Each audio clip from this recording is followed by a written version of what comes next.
Okay, here we are, last week, doing therapies for psychological disorders, part 2. And what we're going to cover here is cognitive therapies. We'll touch on the rational emotive therapist and Beck's cognitive therapy, and we'll look at cognitive behavior therapy as well. And then we're going to look at biomedical therapy. So this is where we're looking at drug therapy. But we'll also touch on electroconvulsive therapy and psychotherapy as well. And then we'll lastly look at the therapies and therapists as well. Alright, so we are almost done. This is the last video. You've been doing really well. I do appreciate your time and effort on all this. And so let's carry on and get this one done, and then we are done. Alright, let's go. Alright, I'm starting the cognitive behavior approach. It assumes that maladaptive behavior can result from irrational thoughts, beliefs, and ideas. It's often called the cognitive behavior approach. You combine cognitive insight with methodical behavior approach. The therapist seeks to change the way the client thinks. You determine effectiveness by assessing change in the client's behavior. Effective for treatment for anxiety disorder, hypochondrias, psychological drug dependence, and pathological gambling. The cognitive behavior approach, when it comes to irrational emotive therapy, this is a directive form of psychotherapy designed to challenge the client's irrational beliefs about themselves or others. This was designed by Ellis, and it's the ABC theory. Activating event, the person's belief about the event, and the emotional consequence is the A, B, and C. Ellis claimed it's not the event itself that causes the emotional consequence. Rather, it's the person's belief about the event. A doesn't cause C, B causes C. If the belief is irrational, then the emotional consequence can be extreme distress.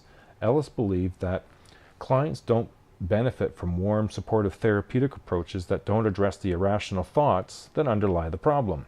As irrational beliefs are replaced, emotional reactions become appropriate and less distressing, eventually leading to constructive behaviors. Clients are taught that they cannot control demands of others, but they can control their emotional reactions. Relaxation techniques are often taught to control emotional reactions. And if you look at the slide above, you'll see the example of it going from the activating event, where it doesn't go from A to C, there's an A, B, and C. Now, alternatively, Beck, he introduced his cognitive therapy, which helps parents stop negative thoughts as they occur and replaces them with more objective or positive thoughts. Automatic thoughts cause misery of depression and anxiety, like, to be happy, I must be liked by everyone. If people disagree with me, it means they don't like me. Depressed people hold a negative view of present, past, and future. For example, it's never worked and I can't make it happen. Or they notice only negative, unpleasant things like, or fail to recognize the positive events and feelings. They jump to the wrong conclusion, like no one likes me. Therapists identify and challenge irrational thoughts. They set up a plan and guides the client so life experiences become evidence to refute false belief. So essentially they're given homework assignments to track all of their automatic thoughts and feelings that are evoked by them. Clients then write, substitute rational thoughts. So every irrational thought you record in the course of the day, your homework is to find the rational alternative to those irrational thoughts. Now this can be brief, lasting 10 to 20 sessions, and that may sound like a lot, but it can be in many cases described as brief. Extensive research demonstrates a high rate of success when you're working with people with mild to moderate depression, panic disorders, generalized anxiety disorders, cocaine addiction, insomnia, bulimia, negative and positive symptoms for schizophrenia. They're less likely to relapse than those who are treated with antidepressant drugs.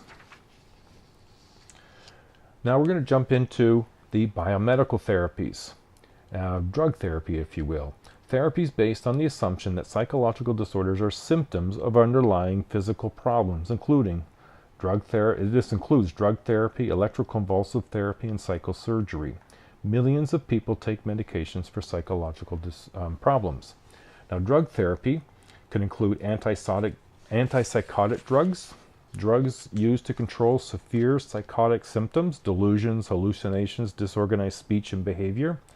They inhibit dopamine activity. They're also known as neuroleptics. Thorazine, stelazine, compazine, and Mellaril are examples of neuroleptics. 50% of patients have good responses. Long-term use can lead to a condition called tardive dyskinesia. It's almost continual twitching and jerking of face and tongue and squirming movements of the hand and trunk. It will resemble Tourette's syndrome. Biomedical therapies continued. We can look, this acts as mood elevators. Drug therapy for antidepressants, in a sense, acts as mood elevators for severely depressed people. They're also prescribed to treat some anxiety disorders. 65 to 75% of patients report significant improvement. 40 to 50 report complete recovery. Placebo studies demonstrate almost equal effectiveness. Responses to antidepressants, a combination of physiological effect on the brain and the patient's confidence in the effectiveness of treatment. Now, tricyclics, the first generation of antidepressants, block reuptake of norepinephrine and serotonin into axon terminals, enhances the action of these neurotransmitters in the synapse. The side effects can include sedation, fatigue, dizziness, nervousness, dry mouth, forgetfulness, weight gain. Weight gain is the number one reason 20 or more pounds that people stop taking them despite the benefit. The second generation antidepressant, selective serotonin reuptake inhibitors, these block the reuptake of serotonin, increasing availability at the brain synapse. Fewer side effects and safer in the case of overdose. Effective in treating obsessive compulsive disorder, social phobia, panic disorder, generalized anxiety disorder, and binge eating. There are side effects to these medications: sexual dysfunction, return to normal when drug is discontinued, mind you, and an increased suicide risk is not substantiated but has been noted. Monoamine oxidase inhibitor, MAOI, block the action of an enzyme that breaks down norepinephrine and serotonin in the synapse, increases the availability of norepinephrine and serotonin. Usually described to patients who do not respond to other antidepressants. Similar side effects to tricyclic antidepressants, plus patients must avoid certain foods to reduce the risk of stroke. Now, what you're seeing certainly in a lot of these drugs is that there are benefits, but there are certainly side effects for a certain proportion of the population. Lithium and anticonvulsant drugs, naturally occurring salts used to treat bipolar disorder. Effectiveness in treating depression and bipolar is unmatched. 40 to 60% of patients experience a reoccurrence. Monitoring blood levels necessary to prevent nervous system damage. Anticonvulsant drugs are effective in treating bipolar with fewer side effects. Now, benzodiazepine, Valium, Librium, and Xanax are prescribed more often than any other class. They're effective in treating panic disorder and anxiety. Xanax works fast and has few side effects. Relapse is likely if discontinued. Withdrawal symptoms include intense anxiety. The disadvantage of drug therapy is the difficulty in establishing proper dosage, help with symptoms but not the cure for psychological disorders. Maintenance doses are required to prevent relapse. So if we look at, just kind of quickly, this slide here, drug used to treat psychological disorders, you see a list of the drugs on the left, some brand names in the middle, and the symptoms that they treat on the right. Now, as an alternative form, and not everyone is as familiar that this is still occurring, is electroconvulsive therapy. An electric current is passed through the right hemisphere of the brain, usually reserved for severely depressed patients who are suicidal and don't respond to other treatments. It's highly effective for major depression. Unilateral ECT used today instead of the bilateral ECT. Equally effective with milder cognitive side effects. Patients are given an anesthesia, controlled oxygenation, and a muscle relaxant. When effective, electroconvulsive therapy changes the biochemical balance in the brain, reduces cerebral blood flow in the prefrontal cortex, triggers the delta waves. There's no structural brain damage demonstrated in an MRI or CT scans. This is not something that's used for everybody. And then the last form we'll look at is one that it's not used as much as you may think, and it has a long history, interestingly. It's psychosurgery, brain surgery performed to alleviate serious psychological disorders or unbearable chronic pain, severe depression, anxiety, or obsessions. Now, the lobotomy is the first surgery that was used. You're seeing an example in the sort of image there where the surgery involves severing neural connections between the frontal lobe and the deeper brain centers involved in emotions. Initially a tremendous contribution, however, treatment left patients in a severely deteriorated condition. What you're seeing there is a probe would be put up under through the eye into the brain, and a bit of a sweeping action would happen. It took quite a while to get to a place where they had some better control over what they were doing, and so it was no wonder that it left people severely deteriorated. More modern versions of psychosurgery result in less intellectual impairment. Surgeons deliver electrical currents through electrodes to destroy smaller, localized area of brain tissue. It's helpful with obsessive compulsive disorder. Results still not predictable and consequences are irreversible. Treatment is considered experimental and an absolute last resort. Now lastly, whatever therapy you take, you need to know whether or not it's one for you. So evaluating therapies. Various therapeutic approaches share many similarities. Several help the client reflect on their own thoughts and emotions.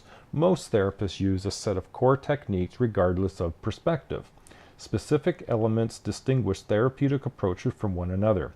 So overall, psychotherapy is better than receiving no treatment. No one type of treatment is more effective than another. Behavioral therapy shows slight overall advantage. Cognitive and interpersonal therapies show advantages for depression. From the patient's view of effectiveness, they believe they benefit substantially from psychotherapy, equally satisfied with psychologists, psychiatrists, or social worker. The longer a patient was in therapy, the more he or she improved, about 6 months or more. Patients taking Prozac or Xanax believed it helped them. Psychotherapy seemed to work as well as psychotherapy plus drugs. And so in terms of evaluating therapy, it tends to be, its success is based on how a patient feels it was for them. And since there isn't any one therapy that can work wonders on any one condition or any one person, it really demonstrates how little we know about psychological disorders, about the brain, and about what will work for any one person. So I hope you've enjoyed this class of Psychology 2. We are now at the end. All we have left to do is a test. So thank you very much for your contributions, your involvement in the journals, your videos, and I hope you've enjoyed this particular semester. If you're interested in more psychology, I'll be teaching abnormal psychology online in the fall. So good luck. Enjoy your summer if you have the summer off, and we'll see everybody in the fall. Bye now.